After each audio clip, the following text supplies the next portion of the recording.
Good evening. Welcome to South Asia Newsline. I am Uzma Jafri.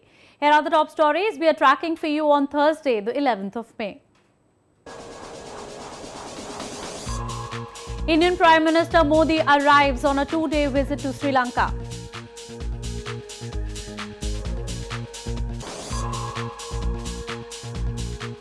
Exiled Kashmir leaders in Brussels say Pakistan spreading terror in illegally occupied territories.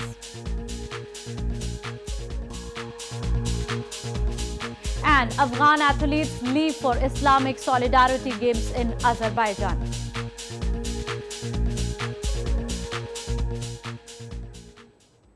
And now for all the details.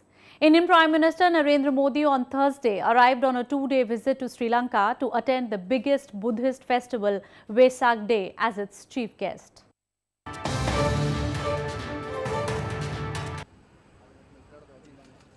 Indian Prime Minister Narendra Modi arrived on a two-day visit to Sri Lankan capital Colombo on Thursday to participate in the International Day of Vesak celebrations as the chief guest. He was received by Sri Lankan Prime Minister Ranil Wickremesinghe upon his arrival. Prime Minister Modi also visited Ganga Ramya Temple, one of the most important temples in Colombo, and offered prayers accompanied by his Lankan counterpart.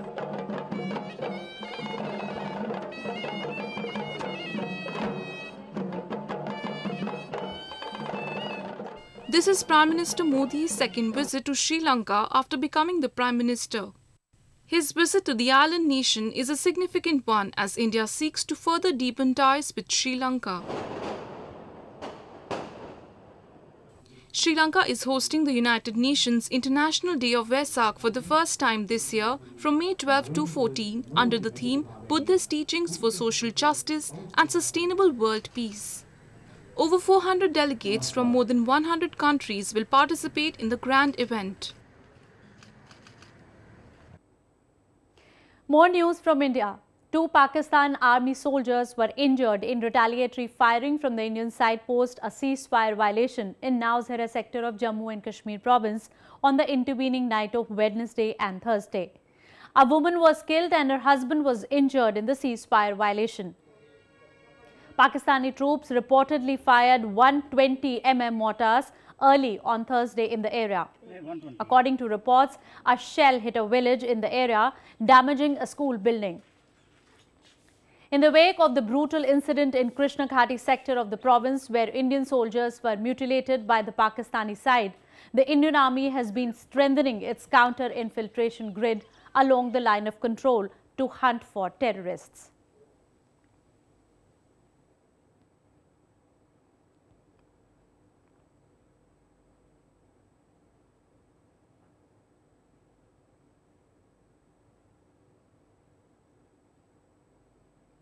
In another development, the International Court of Justice will be holding public hearings in the Kulbhushan Jadhav case on May 15.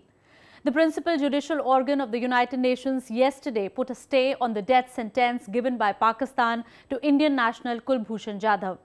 This development came after India instituted proceedings against Pakistan, accusing the latter of egregious violations of the Vienna Convention on Consular Relations in the matter of detention and trial of Jadhav and sought a stay on his death sentence. Pakistan had claimed that Jadhav was arrested from the Balochistan province last year. A Pakistani military court sentenced him to death, alleging he was involved in espionage and anti-national activities. Defense experts in India have hailed the court's move, however suggested that India should be prepared for the future actions.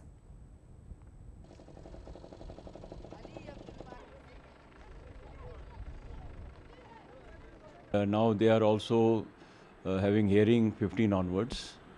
So it's a positive step, positive development. But we should not be just celebrating because there are a lot more to come. And knowing Pakistan, they are always on the denial mode.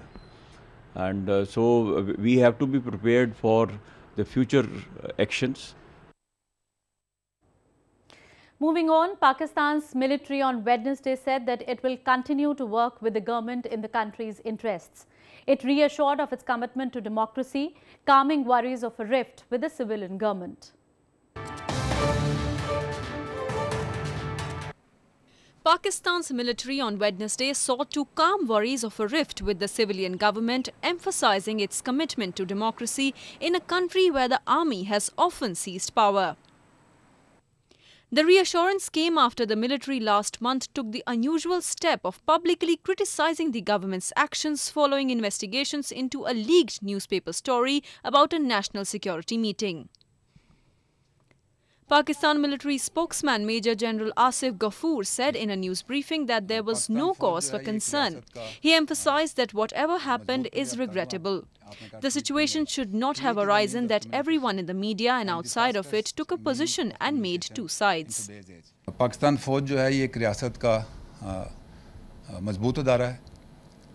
हम एक अदारे की हैसियत से बाकी तमाम अदारों के साथ मिलकर इस मुल्क के लिए जो बेहतर है वो करते रहेंगे. Relations between the civilian government and military have often been strained in Pakistan, where several prime ministers, including Prime Minister Nawaz Sharif himself, during a previous administration in 1999, have been ousted in coups. The country has had a democratically elected government since 2008, but the army retains sweeping influence and any hint of discord raises worries among advocates of a strong civilian government. Meanwhile, exiled Kashmiri leaders and activists held a meeting in Brussels to discuss the absence of fundamental rights in Pakistan-administered Kashmir and Gilgit-Baltistan. They called on Pakistan to create an environment of tolerance in the territories. Of today's Exiled Kashmiri leaders and members of the United Kashmir People's National Party or UKPNP held a meeting in Brussels on the prevailing situation in illegally occupied territories of Pakistan-administered Kashmir and Gilgit-Baltistan.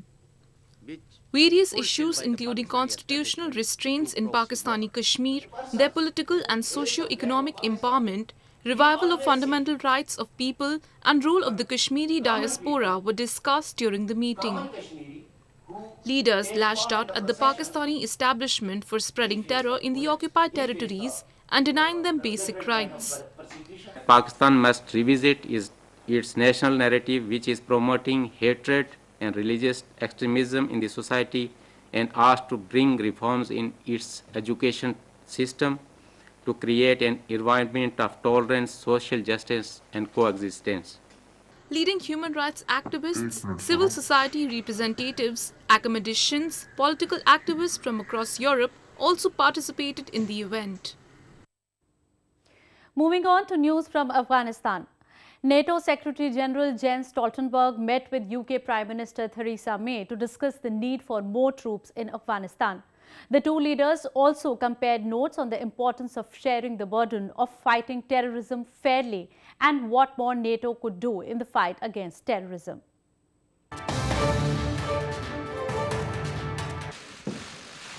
NATO Secretary General Jens Stoltenberg met British Prime Minister Theresa May at Downing Street in London on Wednesday, where they discussed preparations for the upcoming meeting of allied leaders later this month and the need for more troops in Afghanistan. Speaking after the meeting, Stoltenberg said NATO is assessing a request from the alliance's military authorities to send a few thousand more troops to Afghanistan and will make a decision on the scale and scope of the mission within weeks. We will make decisions on the scale and the scope of the mission within weeks. But this is not about returning back to a combat operation in Afghanistan. It will continue to be a train, assist and advise operation, because I strongly believe that the best answer we have to terrorism, the best weapon we have against terrorism, is to train local forces to fight terrorism. The meeting in London comes ahead of a summit of NATO leaders in Brussels on May 25. There are currently about 13,000 US and international troops serving in the NATO mission called Resolute Support in Afghanistan, with Germany, Turkey and Italy as the biggest non-US contributors. Their role is to train the Afghan forces. A group of 17 Afghan athletes in different sports categories left Kabul for Azerbaijan to attend the 4th Islamic Solidarity Games. The Games involve more than 3,000 athletes from Organization of Islamic Conference member countries.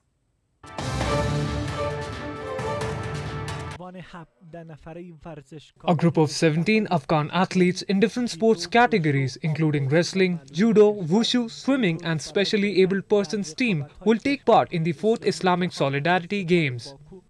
Azerbaijan is all set to host the 4th Islamic Solidarity Games that will begin in capital Baku on Friday. The Games will see more than 3,000 athletes from the Organization of Islamic Conference member countries participate with 21 different sports categories.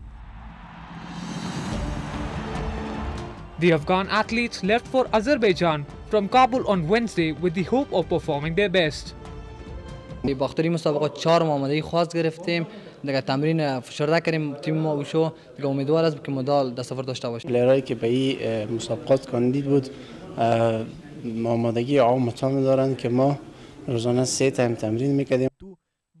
The Islamic Solidarity Games was first held in Saudi Arabia in 2005 and the Islamic Solidarity Sports Federation or ISSF has selected Turkey as the host of the 5th Games in 2021. Well, that's the way it was in South Asia this evening. Before we conclude, the top stories once again. Indian Prime Minister Modi arrives on a 2-day visit to Sri Lanka.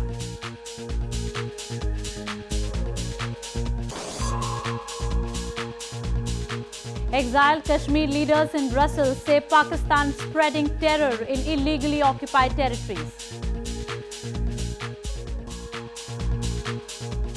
And Afghan athletes leave for Islamic Solidarity Games in Azerbaijan.